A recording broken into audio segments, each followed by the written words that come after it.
Hello.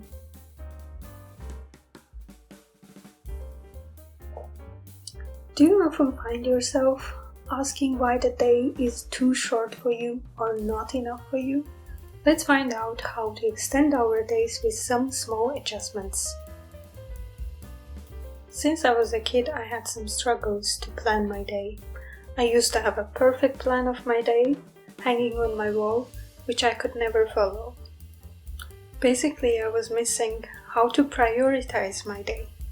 Like, what are my values and what is the order of those values? Of course, you can't blame a kid for not having the perfect plan or not following the perfect plan, but we start to have traits from very little ages.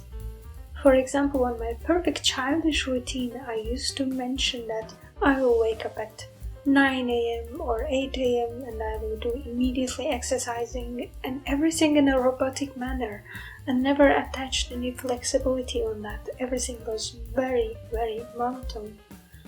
What I did as an improvement is to change my monotone routine to a priority-based one.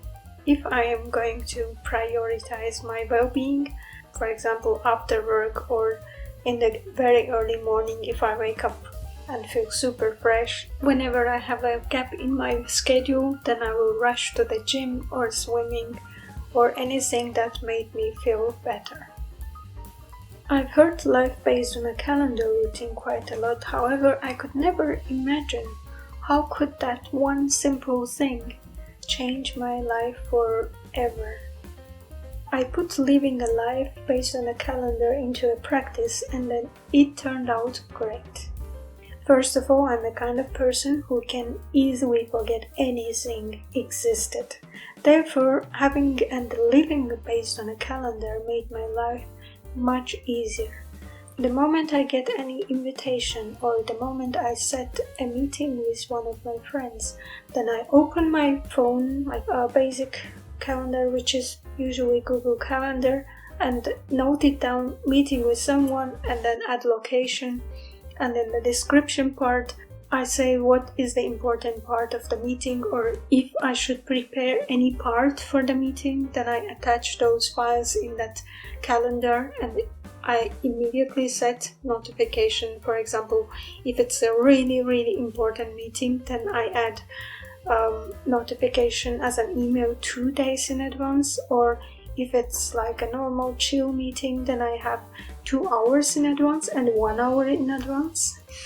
And sometimes I don't even trust myself and I add 10 minutes in advance, because let's say you are in the office and you are super into your work and the meeting is coming up, and then you see 10 minutes before the reminder that you have to attend the meeting, which is basically on the same place. That might be very helpful not to miss that event.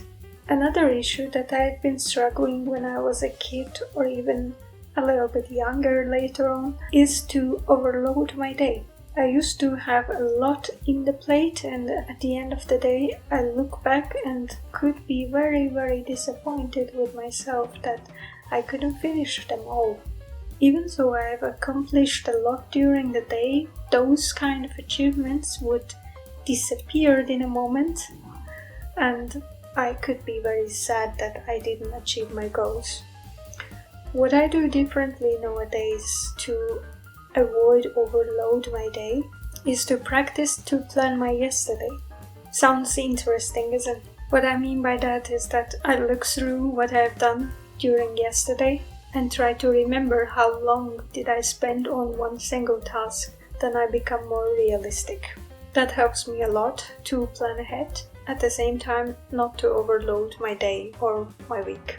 On the other hand, when you plan your tasks, I would recommend to plan according to your energy level. Not everyday routine are same. Sometimes we have low energy, sometimes we have full of energy, depending on what you eat or what you drink maybe. What I mean is that don't underestimate your energy levels during the day. It will affect your mood your problem handling skills. So if you feel like today is not really your day, try to do the major tasks that you really have to complete, and later on you can push if there is any other task or if there is simpler task that you can do. Here I would again emphasize the power of monotonous routine. Be flexible. It will make you feel better in the long run. If you know every day in advance that what you are going to do, you might be even bored by yourself. Try to avoid that situation and include a little bit of flexibility into your daily or weekly routine. You will be surprised how interesting or how colorful can your life be. Okie dokie. I think I've mentioned everything that I wanted to tell about how to plan your week or day and how to live upon a calendar. Try to at least implement some part of them into your life. Let me know in the comments below if any of my tips worked for you, and would you like to suggest anything else to our subscribers? Let us know in the comments below and feel free to like. I'll grab another cup of roasty and see you in our next video. Bye for now.